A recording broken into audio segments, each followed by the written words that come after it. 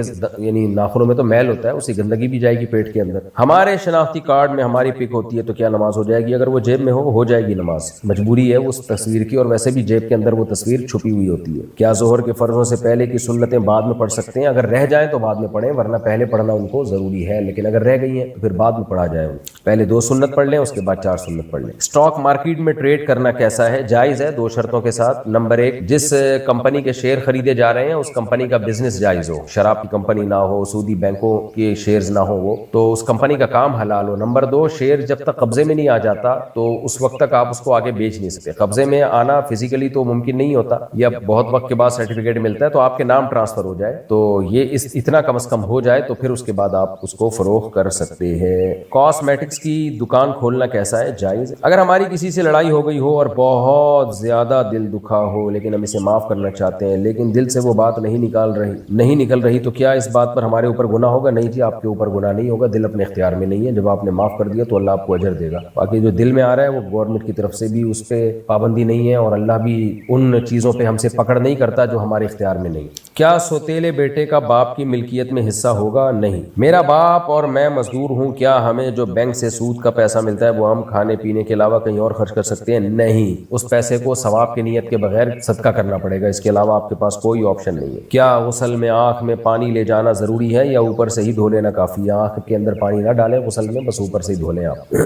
لوگ ناک میں پانی ڈالنے میں اتنا غلو کرتے ہیں کہ دماغ تک پانی چلا جاتا ہے، جب آنکھ میں ڈالیں گے تو پتہ نہیں کیا کریں گے۔ تو اچھا بھائی، عامر شیخ، جاندار کی تصویر اگر دیوار پر لگی ہو تو اس کے سامنے نماز پڑھنا صحیح ہے؟ جائز نہیں ہے نماز پڑھنا۔ اگر جاندار کے چہرے کی تصویر واضح طور پہ لگی ہوئی ہے سامنے تو یہ نماز مکروہ تحریمی ہے، واجب الاعادہ ہے، دوبارہ لوٹانا پڑے گا نماز۔ خواتین پیشانی پر سے رواں صاف کر سکتی ہیں، کیا یہ جائز ہے؟ جائز ہے۔ محمد عدنان، لاہور سے، میرے گھر میں 12 افراد ہیں اور میرے علاوہ کمانے والا کوئی نہیں ہے، اور میری موبائل کی دکان جس میں کمپیوٹر بھی ہے، اور اس میں میں لوگوں کی فلمیں، یہ تو ہو چکا ہے مسئلہ، خیر فلمیں اور گانے وغیرہ بھر کے دیتا ہوں، اس سے گزارا ہوتا ہے، اس کے علاوہ میرے پاس کوئی کام نہیں، میرے لیے کام کرنا صحیح حرام ہے ناجائز ہے؟ میرے بھائی آپ کوئی اور کام تلاش کریں۔ عامر شیخ، انڈیا سے، سنت اور نفل نمازیں کس وقت پڑھنی چاہیے؟ سنت نمازیں ایک تو فرائض کی سنتیں ہیں، وہ تو فرض کے ساتھ ہی پڑھ سکتے ہیں آپ، اس کے علاوہ نہیں، جیسے فجر سے پہلے کی 2 سنتیں، ظہر سے پہلے کی 4، ظہر کے بعد کی 2، مغرب کے بعد کی 2، عشاء کے بعد کی 2، یا اسی طرح جمعے کی سنتوں میں جمعے سے پہلے کی 4، جمعے کے بعد کی 4، تو یہ تو نماز کی سنتیں، یعنی فرض نماز کی سنت۔ اس کے علاوہ جو سنت نماز ہے وہ تہجد ہے، وہ تہجد کے ٹائم پہ پڑھی جائے گی، اور اشراق اور چاش کی نماز ہے وہ اسی وقت پڑھی جائے گی، تو یہ ہے جی سنت نمازیں۔ باقی نفل نمازیں تو جتنی چاہیں جب چاہیں پڑھیں، بس مکروہ وقت نہ ہو۔ کسی شخص کے پاس بے ایمانی سے حاصل کیا ہوا پیسہ ہو اور اس کا گھر گاڑی سب انہی پیسوں سے ہو، کیا اس کے گھر کھانا پینا جائز ہے؟ بے ایمانی کا مطلب اگر ساری آمدنی حرام ہے اس کی، اور اس حرام آمدن سے اس نے گھر خریدا، گاڑی خریدی، تو اس گھر کا استعمال اور گاڑی کا استعمال جائز نہیں ہے۔ ہاں، اگر وہ اس گھر کی قیمت صدقہ کر دے یا صدقہ کرنا شروع کر دے، یا گاڑی کی قیمت اپنے اوپر لازم کر لے کہ اتنے پیسے میں صدقہ کروں گا اور صدقہ کرنا شروع کر دے، تو پھر کیونکہ اس نے اپنے اوپر ایک التزام کر لیا ہے کہ ان تمام چیزوں کی قیمتیں، کیونکہ جو چیز حرام پیسوں سے کمائی گئی ہو نا، شریعت میں اس حرام چیز کو صدقہ کرنا ضروری ہے، یا تو وہ چیز صدقہ کرے یا اس کی قیمت صدقہ کرے۔ تو صدقہ کرنے کی جب وہ نیت کر لے گا، پکا عزم کر لے گا اور صدقہ کرنا شروع کر دے گا، تو پھر اس چیز کا استعمال جائز ہو جائے گا، لیکن اس پر پھر اس کی قیمت صدقہ کرنا بہرحال لازم رہے گا۔